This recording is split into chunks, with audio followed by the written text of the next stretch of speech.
Jean 15, à partir du verset 1er. « Je suis le vrai cep, dira Jésus, et mon Père est le vigneron.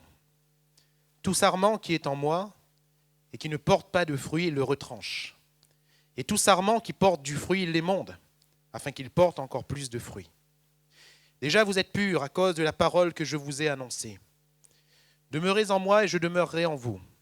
Comme le sarment ne peut de lui-même porter du fruit, s'il ne demeure attaché au cep, ainsi vous ne le pouvez non plus si vous ne demeurez en moi. Je suis le cep, vous êtes les sarments. Celui qui demeure en moi et en qui je demeure porte beaucoup de fruits, car sans moi vous ne pouvez rien faire. Si quelqu'un ne demeure pas en moi, il est jeté dehors comme le sarment et il sèche. Puis on ramasse les sarments, on les jette au feu et ils brûlent. Si vous demeurez en moi et que mes paroles demeurent en vous, demandez ce que vous voudrez et cela vous sera accordé. Si vous portez beaucoup de fruits, c'est ainsi que mon Père sera glorifié et que vous serez mes disciples. Comme le Père m'a aimé, je vous ai aussi aimé. Demeurez dans mon amour. Si vous gardez mes commandements, vous demeurerez dans mon amour, de même que j'ai gardé les commandements de mon Père et que je demeure dans son amour. Je vous ai dit ces choses afin que ma joie soit en vous et que votre joie soit parfaite. Amen. Gloire à Dieu. Nous lirons en complément dans le chapitre précédent, chapitre 14, verset 23. Jean 14, 23, Jésus lui répondit, « Si quelqu'un m'aime, il gardera ma parole, et mon Père l'aimera. Nous viendrons à lui, et nous ferons notre demeure chez lui. » Amen. Gloire à Dieu. Demeurer en Jésus, c'est garder sa parole. Demeurer en Jésus, c'est garder sa parole. Les premiers chrétiens, le livre des Actes des Apôtres nous rapporte l'histoire de cette église naissante, de cette église primitive. Et ce fut à Antioche, nous dit la Bible, que fut appelé, pour la première fois, les chrétiens furent appelés chrétiens. Autrement dit, les hommes et les femmes de cette ville, quand ils les voyaient, ils reconnaissaient en eux Jésus. Chrétien signifie petit Christ, qui vient de Christ, qui ressemble à Christ. Et il n'y avait pas pour eux de faire de dissertation, il n'y avait pas pour eux de développer un argumentaire quelconque, il n'y avait pas pour eux d'entrer dans toutes sortes de discussions, voire même parfois des disputes, absolument pas. Il n'y avait pas de table ronde avec des discours religieux de part et d'autre, absolument pas. On les regardait et on reconnaissait dans leur vie Jésus. Et ainsi, en les regardant, on les appelait, chrétiens ou petit Christ. Au départ, c'était péjoratif. De la bouche de ces païens, c'était des moqueries. Mais ces moqueries étaient pour les chrétiens un honneur. Parce qu'ils se disaient, on voit en nous Jésus. Mes frères et mes sœurs, quoi de plus important pour nous, qui nous disons chrétiens, que ceux qui sont autour de nous voient en nous Jésus? Quoi de plus important pour l'Église dans laquelle nous sommes, qu'on voit en chacun de nous Jésus-Christ? Quoi de plus important pour notre environnement professionnel, pour nos collègues, que de voir en nous Jésus? Ces Grecs sont venus voir Philippe et ils ont dit, nous voulons voir Jésus. Nous voulons voir Jésus. Pourtant, ils étaient juifs. Pourtant, ils étaient venus à Jérusalem pour la fête juive. Ils avaient la bonne religion, si on peut mettre les choses entre guillemets. Cependant, il y avait une soif qui était là de leur cœur. Nous voulons voir Jésus. Ils avaient soif de Jésus. Cet eunuque éthiopien n'avait pas non plus sa soif étanchée. Puisque, sur le chemin du retour, pourtant il est juif, pourtant il est venu à Jérusalem pour adorer. Donc il connaît le grand Dieu d'une certaine manière. Il connaît la juste religion d'une certaine manière. Il est venu à Jérusalem pour adorer. Jésus a dit, concernant les Juifs, nous adorons ce que nous connaissons. Cependant, quand il retourne, il est toujours dans les questions, il est toujours dans cette soif, de sorte que quand Philippe, poussé par le Saint-Esprit, s'approche de lui et lui demande « Comprends-tu ce que tu lis ?» Il est plongé dans les Écritures. « Comprends-tu ce que tu lis ?» Il va dire « Mais comment le pourrais-je si personne ne m'explique ? Qui cherche-t-il » Parce que ce ne sont pas seulement des questions qui nécessitent des mots. Il cherche quelqu'un. En lisant Ésaïe 53, il voit tout ce qui est écrit au sujet de l'agneau qui est mené à la boucherie, semblable à une brebis muette devant ceux qui l'attendent. Et il va dire, mais de qui s'agit-il ? La question de l'eunuque, c'est qui ? Ce n'est pas quoi, c'est de qui ? Pourquoi il a soif ? Il a soif de qui ? De Jésus. De Jésus. Et Philippe, commençant par ce passage, lui annonce Jésus. Alléluia. Alors son cœur est rempli. Mes frères et mes sœurs, le monde a soif de Jésus. Le monde veut voir Jésus. Il ne le verra pas en chair et en os, mais il le verra en chacun de nous.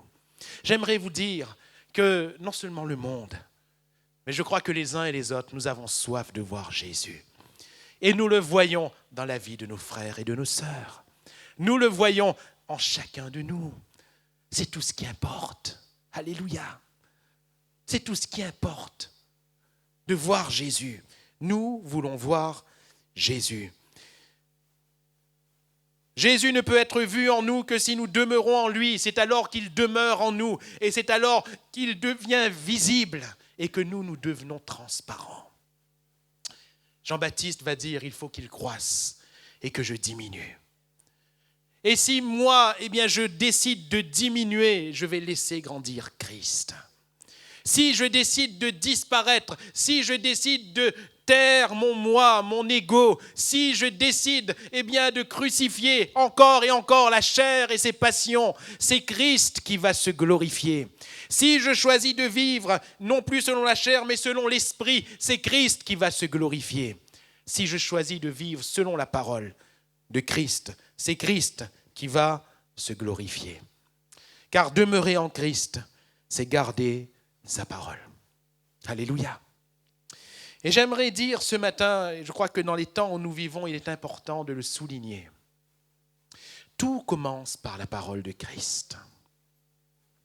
Premièrement, la parole de Christ. Personne ici, à moins que je me trompe, vous me le signalerez à la fin, vous me corrigerez, il n'y a pas de problème.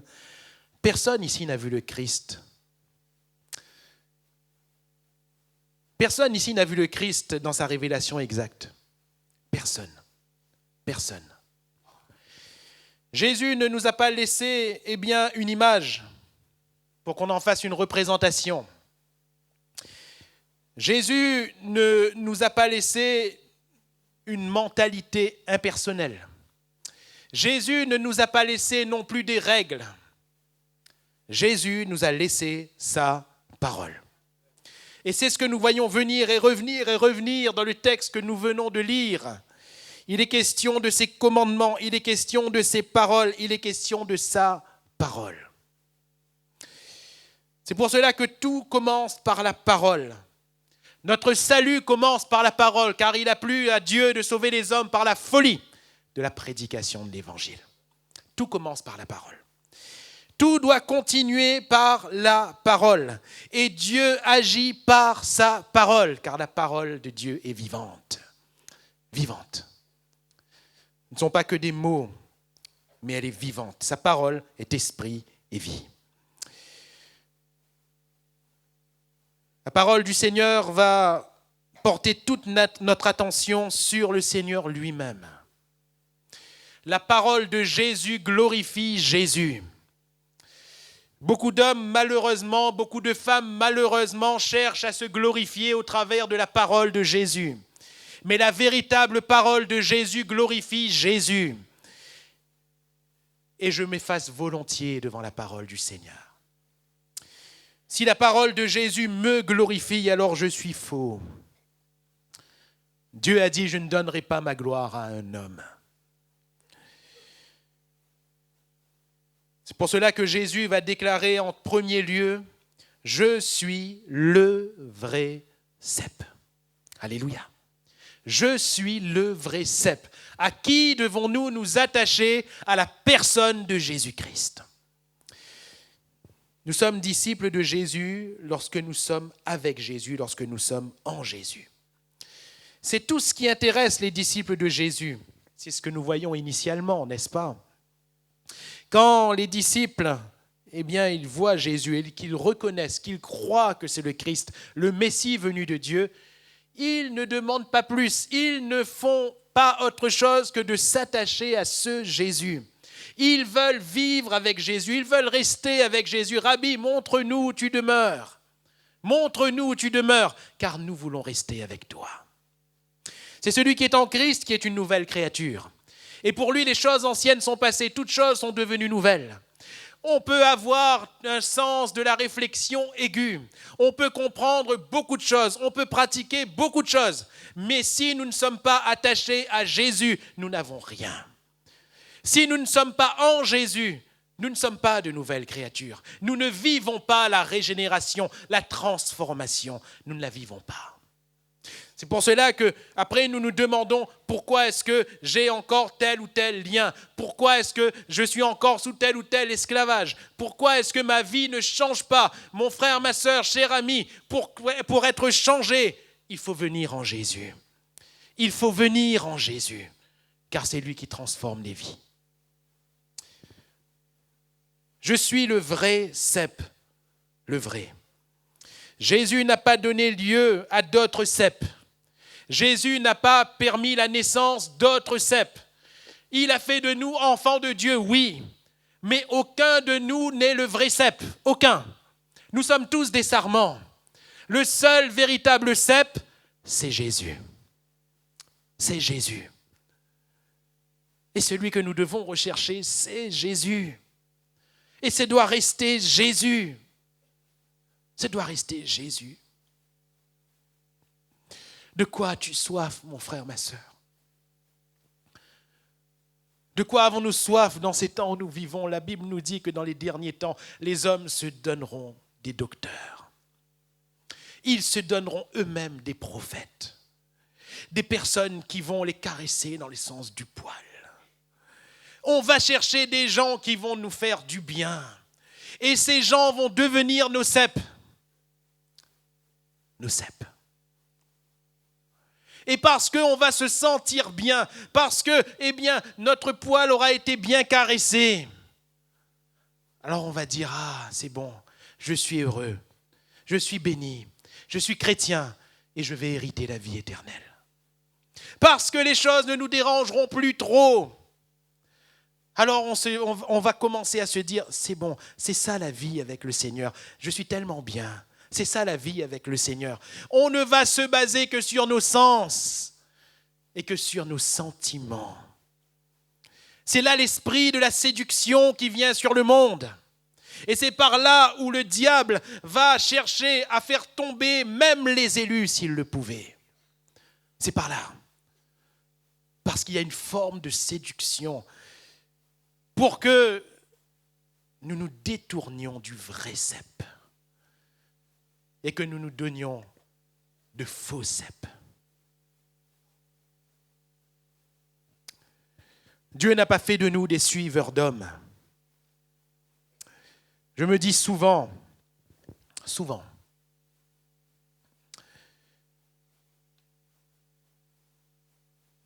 que si un jour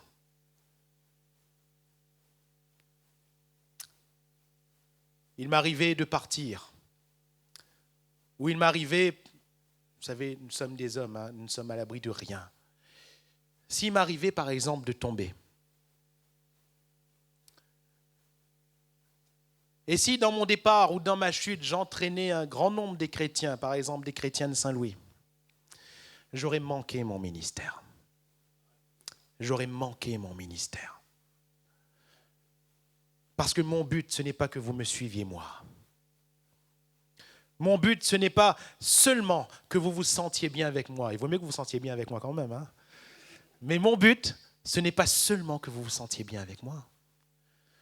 Mon but, avant tout, c'est que vous vous sentiez bien avec Jésus. Que chacun de nous, nous suivions Jésus. Et le ministère que le Seigneur nous a donné, c'est un ministère pour lui, pas pour nous-mêmes, pas pour les hommes.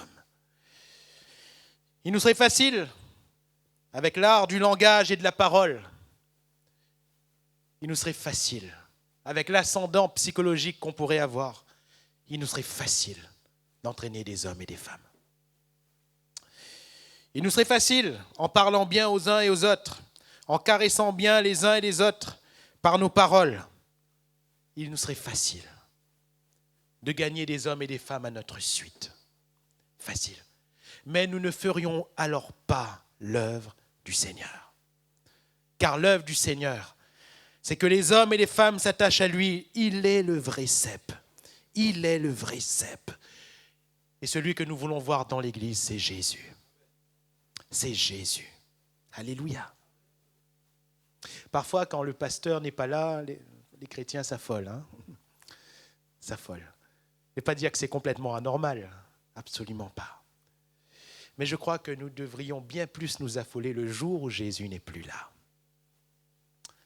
Le jour où Jésus n'est plus là, là c'est problématique.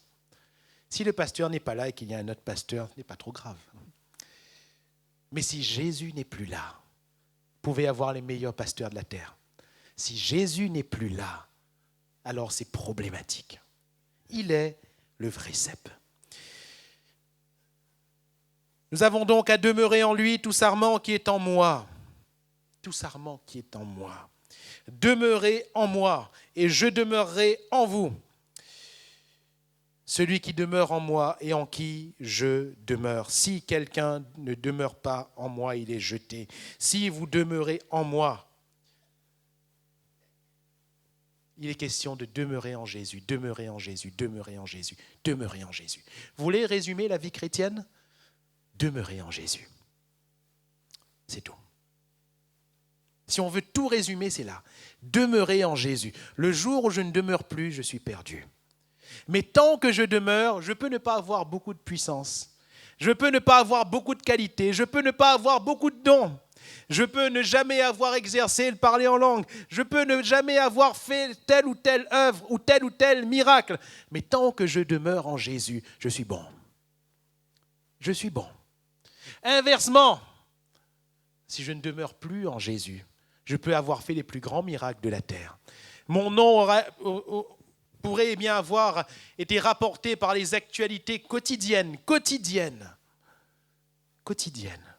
en disant « Regarde le grand pasteur, regarde le grand prédicateur, regarde celui qui fait des miracles, regarde celui qui donne de grandes prophéties et qui arrive. » Si je ne demeure pas en Jésus, quand j'arriverai au ciel, le Seigneur va dire « Je ne te connais pas. Je ne te connais pas. Arrière de moi, je ne te connais pas. Je ne t'ai jamais connu. » C'est dur, mais il y a une réalité, Jésus, premièrement. Demeurer en Jésus. Mais cela n'est réel. Et j'aimerais vraiment que, premièrement, on s'attache à cette réalité et qu'on ne perde pas de vue cet objectif qui doit être premier, avant tout le reste. Demeurer en Jésus, mais demeurer en Jésus n'est réel que si, premièrement, on garde sa parole.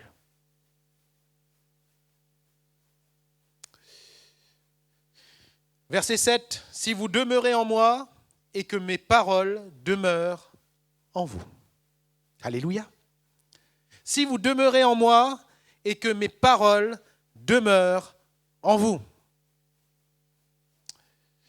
Il est premièrement donc question de la parole. Notre bonheur en Jésus va dépendre premièrement de notre communion avec la parole de Jésus. Le psaume 1er va dire, nous l'avons tellement dit et nous le redisons ce matin, « Heureux l'homme qui ne marche pas selon le conseil des méchants, qui ne s'arrête pas sur la voie des pécheurs, qui ne s'assied pas en compagnie des moqueurs, mais qui trouve son plaisir dans la loi de l'Éternel, qui la médite jour et nuit. » Il est comme un arbre planté près d'un courant d'eau, qui donne son fruit en sa saison, dont le feuillage ne se flétrit point. Tout ce qu'il fait lui réussit. Alléluia. Tout ce qu'il fait lui réussit. Et je souligne très souvent cette nuance. Il n'est pas écrit tout ce qu'il fait réussit. Il est écrit tout ce qu'il fait lui réussit. C'est-à-dire que tout ce que nous allons connaître sera pour notre bien. Toute chose concourt au bien de ceux qui aiment Dieu. Alléluia. Tout ce qu'il fait lui réussit. Pour qui? L'homme heureux, c'est qui? C'est celui qui est près de cette parole, qui médite cette parole, qui boit cette parole.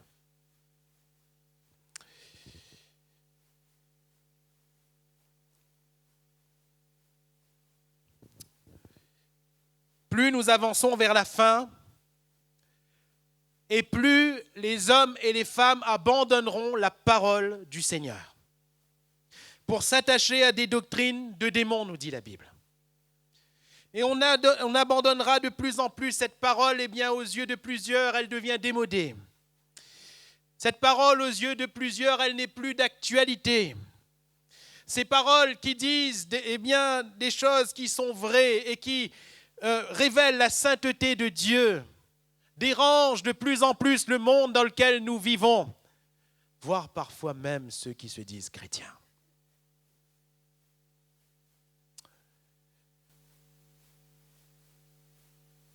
Comment ça se fait que les homosexuels ne peuvent pas être sauvés, frères? Vous manquez d'amour.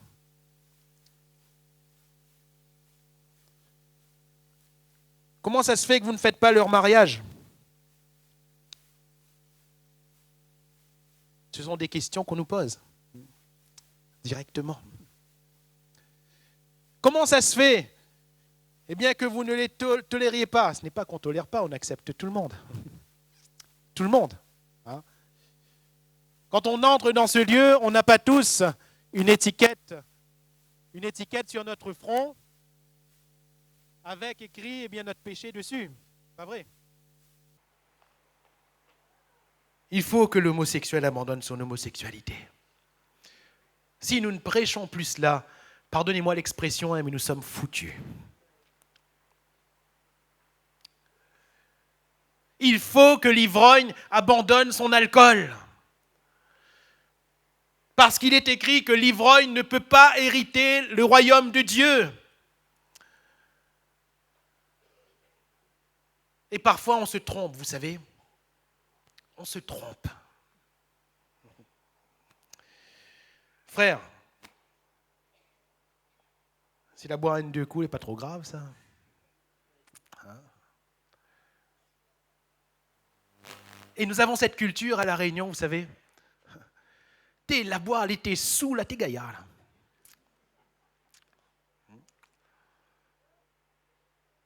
Et on utilise des expressions flatteurs. T'es là où la donne paquet l'autre soir, là. Hein? Comme si qu'on était content. La Bible nous dit que les ivrognes n'entreront point dans le royaume de Dieu. Même les ivrognes qui viennent à la mission Salut et Guérison. Même les ivrognes qui se lèvent pour prendre la Sainte Seine. Même les ivrognes qui chantent les chants plus fort que les autres. Même les ivrognes qui entendent la prédication et qui disent Amen. Les ivrognes n'entreront pas dans le royaume de Dieu. Si nous ne prêchons plus cela, nous sommes foutus. Car c'est la parole de Jésus. Alléluia. Les adultères n'entreront pas dans le royaume de Dieu. Les méchants n'entreront pas dans le royaume de Dieu. Et le méchant, c'est celui qui résiste à Dieu. C'est celui qui continue à vivre contre Dieu. Les hommes et les femmes colères n'entreront pas dans le royaume de Dieu. Il nous arrive de nous mettre en colère, oui. Mais si on laisse la colère devenir une mentalité, une attitude constante, nous n'entrerons pas dans le royaume de Dieu. Car la colère de l'homme n'accomplit pas la volonté de Dieu. Et on peut ainsi parler de chaque péché, mais mes frères et mes sœurs, chaque péché est un péché. Et le péché nous prive de Dieu et nous prive d'entrer dans le royaume de Dieu. C'est pour cela que nous devons bien plutôt nous repentir et que nous devons agir, parler, vivre selon sa parole.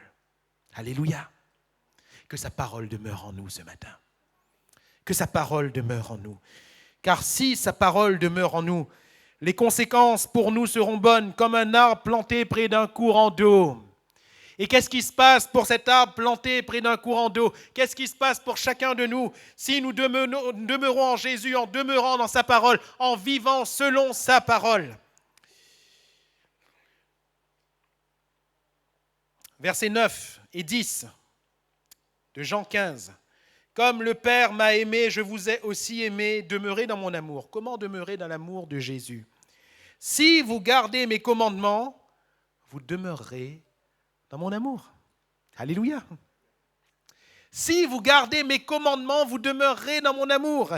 Jésus, il parle non pas d'un principe qui est loin de lui. Il parle de ce qu'il vit lui-même. De même que j'ai gardé les commandements de mon Père et que je demeure dans son amour. Demeurer dans l'amour de Jésus, ça veut dire quoi? 2 choses au moins. Ça veut dire que je continuerai à être aimé de Jésus, de jouir de l'amour de Jésus. Nous sommes d'accord que Dieu aime tous les hommes, oui ou non? Dieu a tant aimé le monde. Mais qui sont ceux qui jouissent véritablement de l'amour de Dieu? Ceux qui sont en communion avec lui.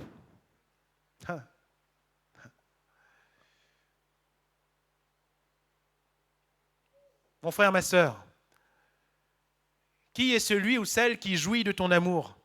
C'est celui ou celle qui vit avec toi. Ça devrait. C'est celui ou celle qui vit avec toi. Si nous vivons avec Jésus, nous demeurons dans son amour. Mais comment vivre avec Jésus? C'est vivre selon sa parole. C'est vivre par sa parole. Il n'y a pas d'autre possibilité. Il n'y a pas un feeling qui s'installe et qui va faire qu'on va vivre avec Jésus.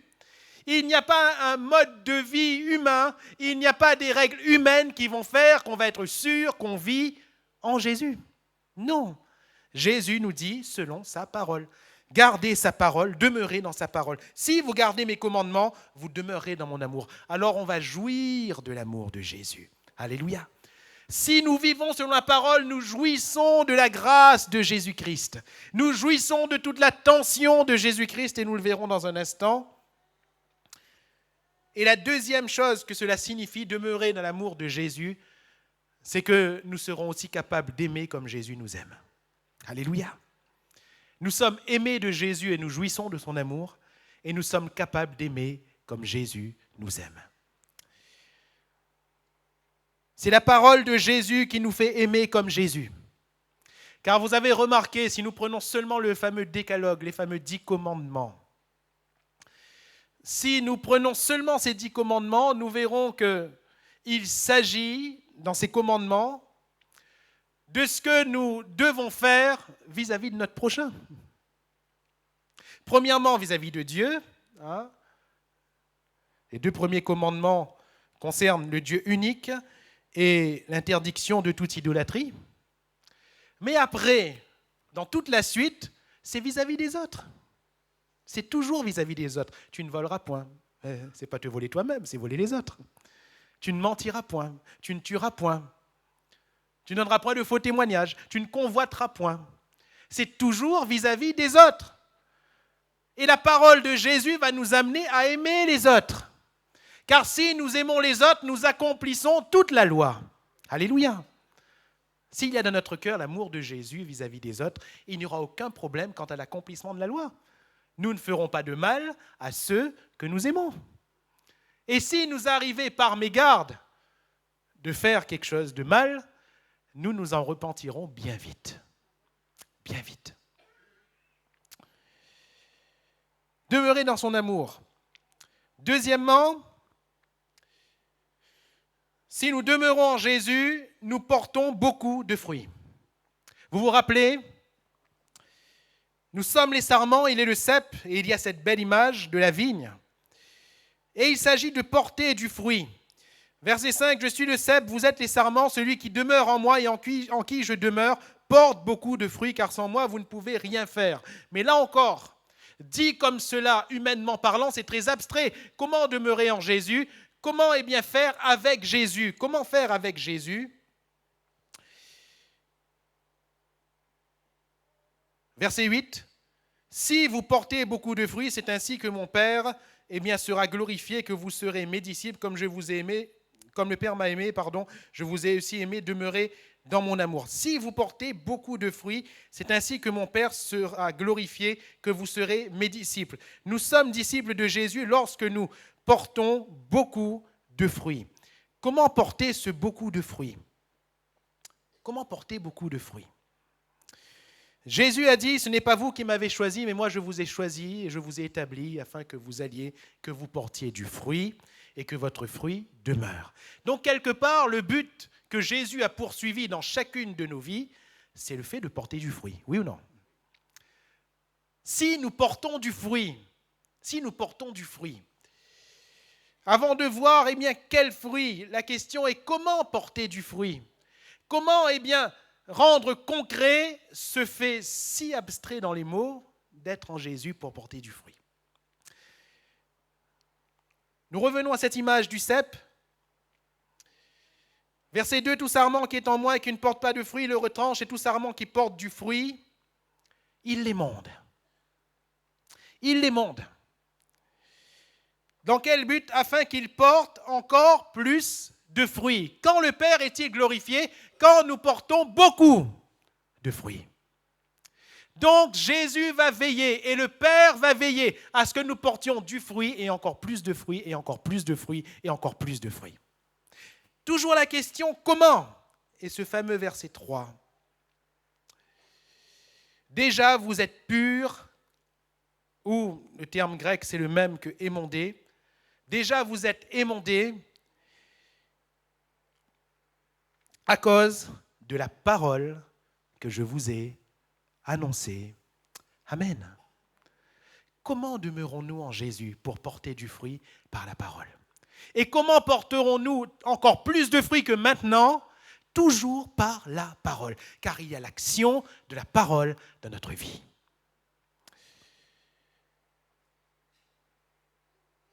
Comme le sarment, nous dit le verset 4, ne peut de lui-même porter du fruit s'il ne demeure attaché au cep, ainsi vous ne le pouvez non plus si vous ne demeurez en moi. Comment demeurons-nous en Jésus? Toujours le même principe, par la parole. Si vous demeurez en moi et que mes paroles demeurent en vous. Et comment allons-nous porter du fruit? Parce que la parole de Dieu va venir dans nos cœurs. Et qu'est-ce qu'elle va faire, la parole de Dieu, dans nos cœurs pour nous permettre de porter du fruit? Elle ne va pas nous faire plaisir. Voilà la réalité. La parole ne va pas nous faire plaisir. Parce que là où elle nous fait plaisir, ça veut dire qu'on porte déjà du fruit.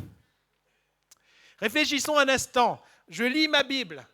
Et tant que la Bible, parce que la Bible c'est la parole de Dieu, tant que la Bible me parle et que je me sens conforté dans ce qu'elle me dit, c'est parce que je pratique ce qu'elle dit. Mais dès lors où, à un moment donné, une parole me dérange, ça veut dire que je ne pratique pas ce qu'elle dit. Et limite, je ne suis peut-être pas d'accord. Ou on laisse cette parole agir et on coupe notre volonté, ou on maintient notre volonté, notre orgueil, et on annule l'effet de la parole de Dieu. Si nous laissons la parole de Dieu agir, elle va nous émonder. Elle va couper. Elle va couper la tige folle qui ne porte pas de fruits. Elle va couper la tige folle qui empêche la vie de produire son effet, car le principe de la vie dans un arbre, c'est la production du fruit. Ainsi, mes frères et mes sœurs, quand une parole nous dérange, aimons-la. Alléluia. Parce que Dieu est en train de faire quelque chose de bon. Ça nous dérange sur le coup. Ça nous fait un peu mal sur le coup, mais c'est bon. Parce que Dieu est en train de faire quelque chose de bon. Il est en train de couper ce qui ne va pas. Il est en train de séparer du sarment que nous sommes ce qui empêche la production du fruit. Et quel est le fruit? Le fruit de la parole de Dieu. C'est tout le fruit qu'on porte pour le royaume. Un semeur sorti pour semer. Et quand il a semé dans la bonne terre, un grain en a donné 30, un autre 60, un autre 100. Le fruit pour le royaume de Dieu. Le fruit de l'esprit. Et concernant l'esprit, nous y viendrons dans un moment. Donc, mes frères et mes sœurs, chers amis,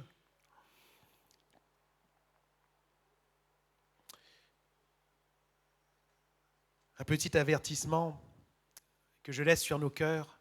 Faisons attention le jour où la parole ne nous dérange plus du tout. Le jour où la parole ne nous dérange plus du tout, il n'y a que deux possibilités.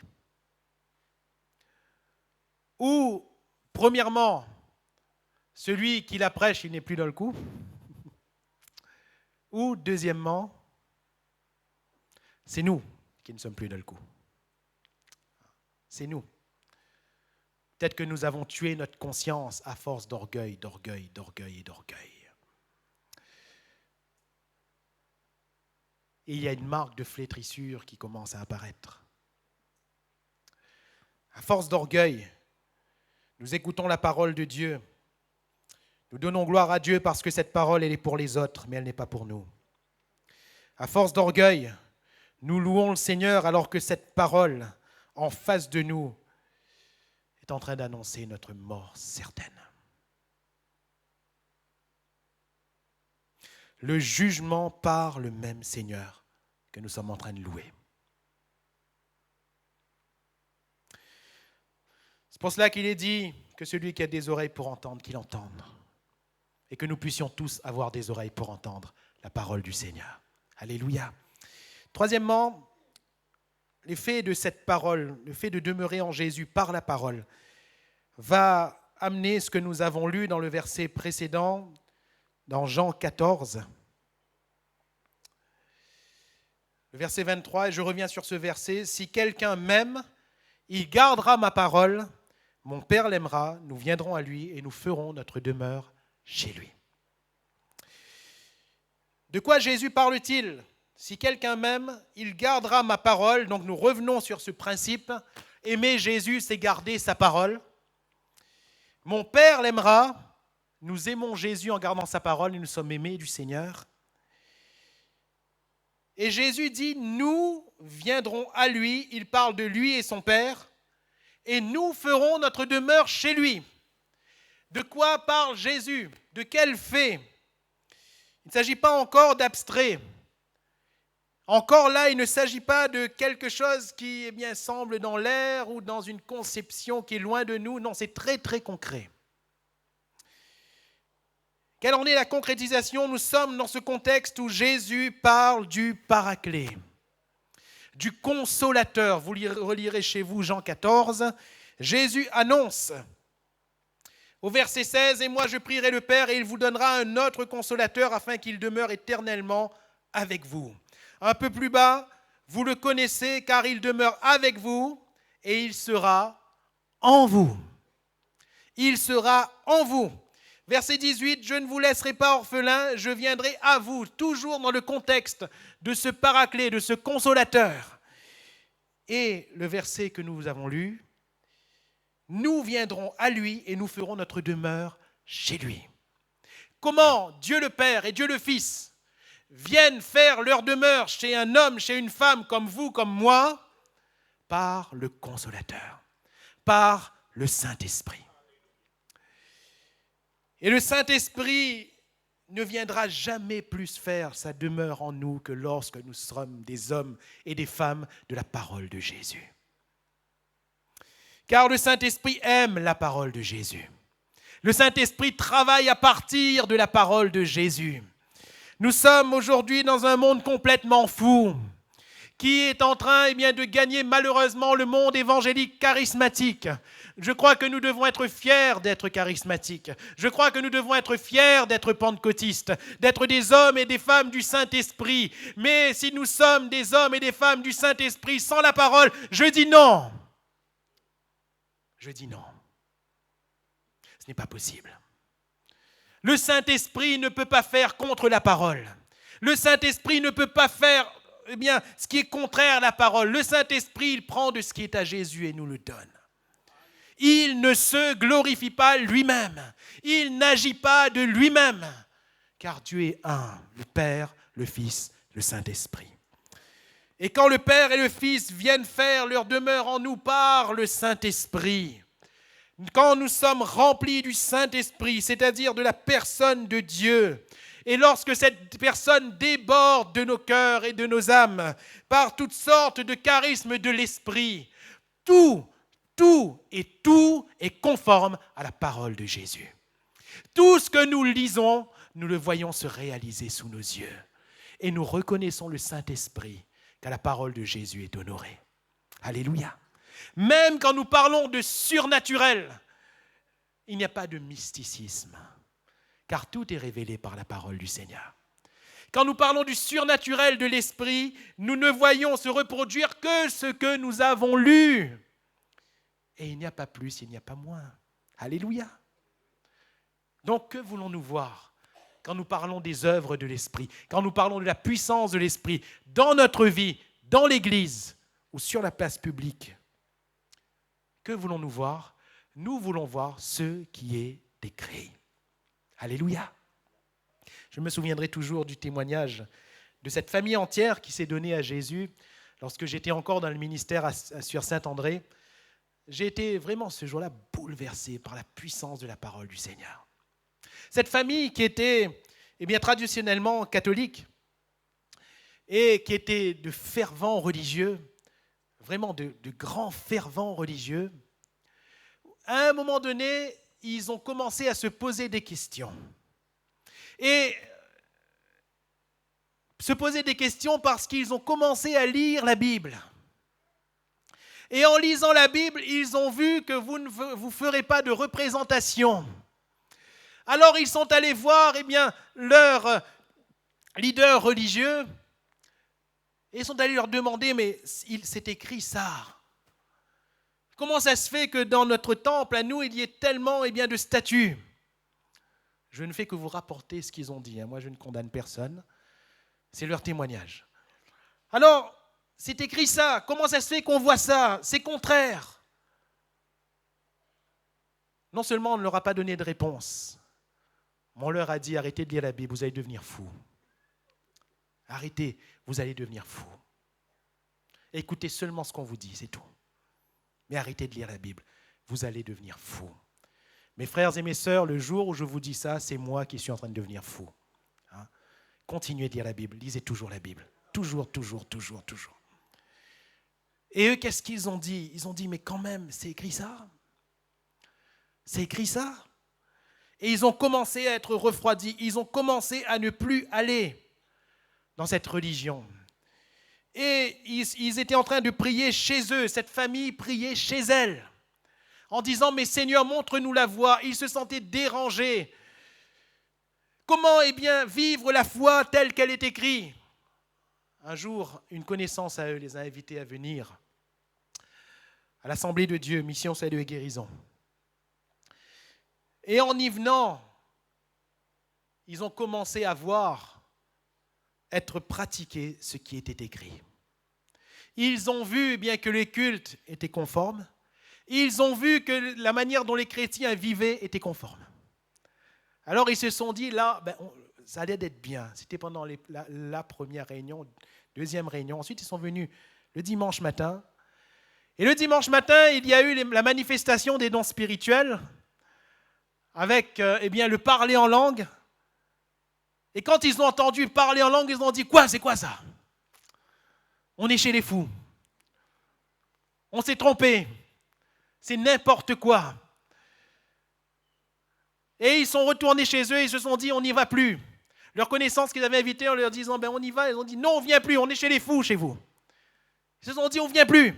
Alors ils ont continué, ils ont repris leur prière en disant, Seigneur, mais éclaire-nous, montre-nous la voie. Et ils ont continué à lire la Bible. Jusqu'à ce qu'ils arrivent sur le passage, ils parleront de nouvelles langues. Quoi? Actes des apôtres, ils se mirent à parler en d'autres langues, selon que l'Esprit leur donnait de s'exprimer. 1 Corinthiens 12, le parler en langue, l'interprétation des langues.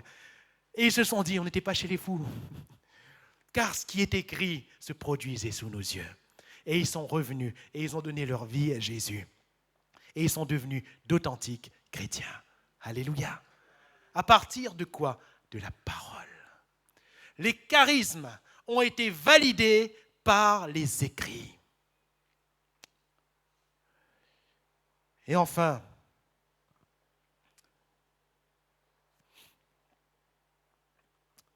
si on demeure en Jésus en gardant sa parole, verset 11, je vous ai dit ces choses, Jean 15, verset 11, afin que ma joie soit en vous et que votre joie soit parfaite.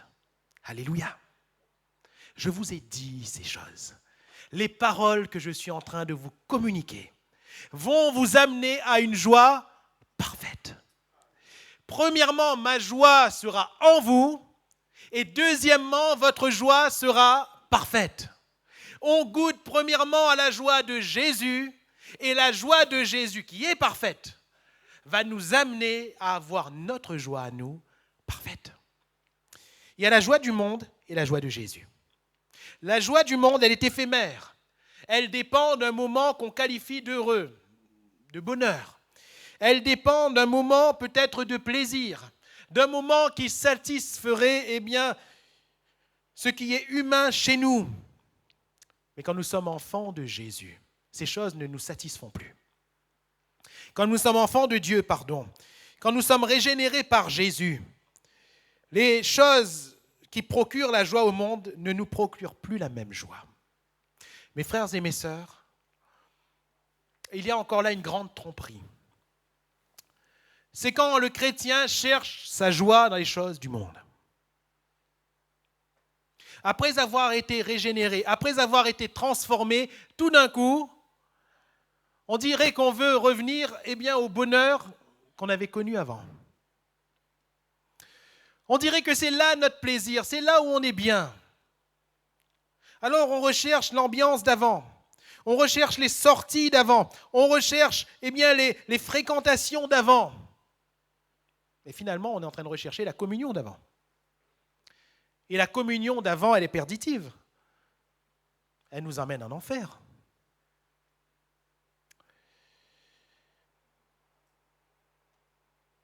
Je vous ai dit ces choses afin que ma joie soit en vous et que votre joie soit parfaite. Si nous demeurons dans la parole de Jésus, nous connaîtrons la joie parfaite de Jésus. Tant que notre joie n'est pas parfaite, ça ne veut pas dire qu'on n'a pas connu la joie de Jésus. Ça veut dire que nous sommes en route. Ça veut dire que nous sommes dans le processus. Vous comprenez? Que ma joie soit en vous et que votre joie soit parfaite. Il y a un processus. Que ma joie soit en vous et que votre joie soit parfaite. Nous goûtons et nous sommes remplis de la joie de Jésus au fur et à mesure que nous avançons dans la communion avec Jésus par sa parole. Tant que je garde la parole de Jésus, j'avance dans la communion avec Jésus. Et tant que j'avance dans cette communion avec Jésus, je goûte à la joie de Jésus. Et c'est une joie qui est indescriptible. C'est une joie qui ne peut pas se formuler, qui ne se trouve pas dans un tableau, qu'on ne peut pas énumérer en critères. C'est une joie du cœur qui ne dépend pas des circonstances. C'est une joie qui ne dépend pas des difficultés que nous pourrions traverser, des problèmes que nous pourrions avoir. Les problèmes sont là, mais on garde la joie. Les difficultés sont là, mais on garde la joie. Cette joie est ineffable. C'est la joie parfaite de Jésus. Alléluia. Et c'est la seule joie que nous voulons avoir. Nous l'avons par la parole de Jésus. J'aimerais conclure, mes frères et mes sœurs, ce partage en disant simplement ces choses. Demeurons en Jésus. Demeurons en Jésus. Mais pas n'importe comment. En gardant la parole de Jésus. Soyons des chrétiens, d'authentiques chrétiens, mais pas n'importe comment, en gardant la parole de Jésus. Vivons les choses de Dieu, les choses surnaturelles, la vie de l'esprit, les charismes, les dons de l'esprit, mais pas n'importe comment, en gardant la parole de Jésus. Le Seigneur va dire à cette Église, parce que tu as peu de puissance, mais que tu as gardé ma parole. Alors moi aussi, je te garderai. Alléluia. Tu as peu de puissance, mais tu as gardé ma parole. Alors moi aussi, je te garderai. À l'heure de la tentation, je te garderai. Alléluia. Et le Seigneur saura garder ceux qui gardent sa parole.